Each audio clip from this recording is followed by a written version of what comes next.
Alam po ba ninyo, isa sa mga bagay na ini-imagine ko po ngayon, sabi ko, itong mundong ito, since ang laki na nagbago, kumbaga ini-imagine ko, halimbawa kaya tribulation na ako. Yung dilim ng panahon minsan pag umaga pa lang ha, makikita nyo minsan magandang sikat ng araw, maya-maya biglang didilim, maya-maya sikat uli, mga ganyan. Tsaka yung pagbabago ng daigdig, yan po ang inaano ko.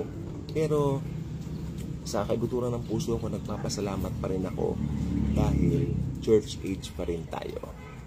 May chance pa na makakilala kay Jesus yung mga taong gusto nating makilala siya.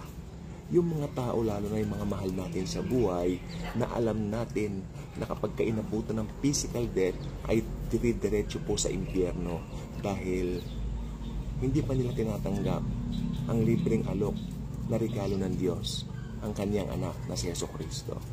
Kaya alam nyo, isa sa dapat natin ipagpasalamat, tayo mga nandito sa church age ngayon, tayo mga Kristiyanong nandito sa church age, yung oportunidad na gamitin tayo na makapagdala ng marami pang kaluluwa kay Kristo upang sila man ay hindi na makaranas ng tribulation, upang sila man ay ma-rapture na, which is, I believe, mas malapit pa kaysa sa inaasahan natin lahat. Yes, the rapture is always close. Tandaan nyo, si Jesus ay hindi saklaw ng ating kalendaryo dahil siya ay Diyos, siya po ang may control ng lahat. Ngayon, ito naman po ang good news.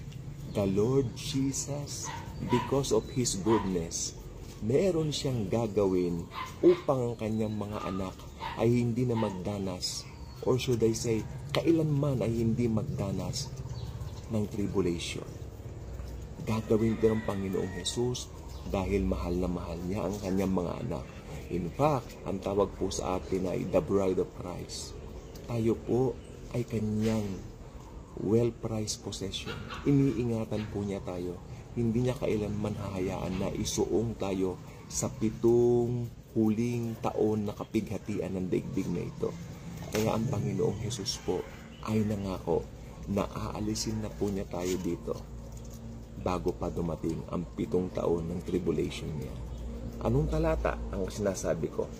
Revelation chapter 3 verse 10. Marami pong talata pero ito po ang isa sa may kabigatan na talata para makita nyo ang katunayan at katibayan na the church will be raptured bago man lang dumating ang tribulation. Basahin natin Revelation chapter 3 verse 10. Revelation chapter 3 verse 10. Because you have kept the word of my patience, I also will keep you. I also will keep you. Sa Tagalog, aalisin kita. I also will keep you from the hour of trial, which is to come upon the whole world. Darating pala sa whole world yung trial na yan. Pero sabi ni Jesus, I will keep you from that. Okay? Sabi niya, which is to come upon the whole world to test those who dwell on the earth. Itetest yung mga maiiwan sa rapture. Itetest po sila. No? Dahil nitong church age, nagmatigas sila, tinanggihan nila ang libreng alok ng kaligtasan, kaya po sila naiwan. Ano ba ang dahilan ng pagkaiwan ng isang tao sa rapture? Isa lang po. Ang tanggihan niya, ang bugtong na anak ng Diyos na si Jesucristo. Ang hindi niya paniwalaan ang tinapos niyang gawa sa krus ng Kalbaryo. Yan po ay sapat na upang ang isang tao ay maiwan at dumanas ng tribulation sa mundong ito.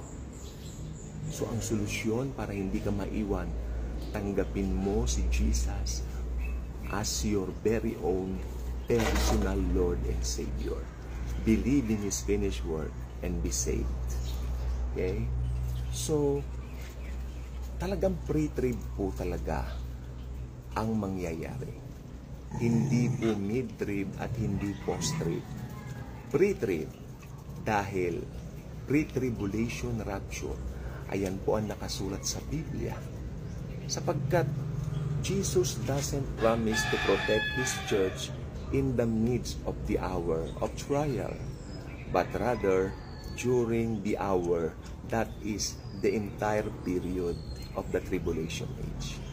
Ibig sabihin, okay, hindi nangako ang Panginoon na iingatan kanya sa gitna, tapos aalisin kanya, at lalong hindi naman doon sa patapos na ang tribulation, then doon kanya aalisin. No. Bago pa man dumating ang buong 7 years na singkad, aalisin na ni Jesus ang kanyang church dito sa lupa upang hindi makaranas kailanman ng tribulation. That's the love of Christ. That's the love of God. Okay? So, ang Greek word po doon ay ektes horas. Ektes horas. Ibig sabihin po niyan, buong hour ng tribulation, wala na ang church dito. Okay? Ang Greek word niya, ektes horas. Okay? Ibig sabihin, bago pa dumating yon, tinanggal na po tayo dito. Okay? Sapagkat tapat ang nangako. At kapag ang nangako ay ang Diyos, ano pa ang dahilan para tayo ay magduda? Walang kadahilanan para pagdudahan ng mga pangako ni Jesus. Okay? So, ang Panginoon po natin ay napakabuting Panginoon. Ulitin natin ang talata. Revelation 3:20. Because you have kept the word of my patience, I also will keep you from the hour of trial, which is to come upon the whole world to test those who dwell on the earth. This is the love of Christ sa atin. The love of Jesus sa atin. Aalisin na po niya tayo dito. May magtatanong na naman, paano yung mga lindol na nangyayari sa mundo ngayon? Hindi lang po sa mundo, dito na lang po sa Pilipinas, sunod-sunod po. Ang dami na pong naitatala. Yung aftershocks na naitala dito sa yung pinagmula ng 6.9 dito po sa Cebu, yung mga aftershocks niya, that's huge amount of numbers of aftershocks. Sobrang dami po ng mga aftershocks. At yung mga pangyayari ngayon sa mundo na ganyan, never pang naranasan yan before, no? At mga lindol, paano yung mga lindol? Well, lindol pa rin. Hindi mo nagbago ng lindol eh. Ang tanong, paano mo ina-apply ang mga lindol na yan sa buhay mo? Matatakot ka ba? Magtitiwala ka ba sa Panginoon? Again, wala pa po tayo sa tribulation. We are still here sa tinatawag na church age. Ang pinakamalakas na lindol na maitatala po sa balat ng mundo ay magaganap po during the tribulation age. Sabi ng ilan, baka intensity 20 yon o intensity 15 or that. Masyadong malakas yun, no? Sabi ng mga Bible scholars na iba. Talagang panggunaw talaga ang peg nun, no? Kaya, wow. Yan po mangyayari pagdating po ng mga panahon na yon. Sa ngayon, all we can do is to relax, to sit down, to magkape tayo, mag-relax tayo, knowing na kahit na ano yung nangyayari sa paligid, as born-again Christians, alam natin Jesus will never, ever leave us nor forsake us.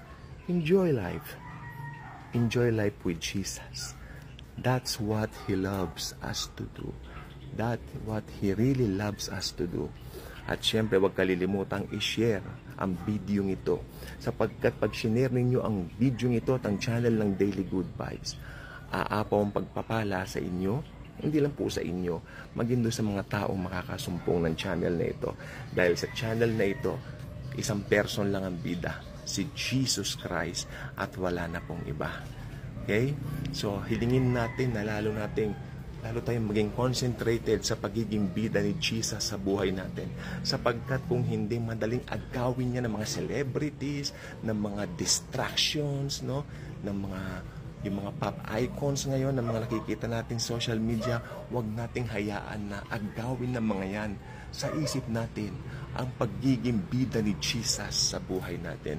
Let Jesus be always the bida in our lives para lalo tayo maging happy sa buhay natin. God bless.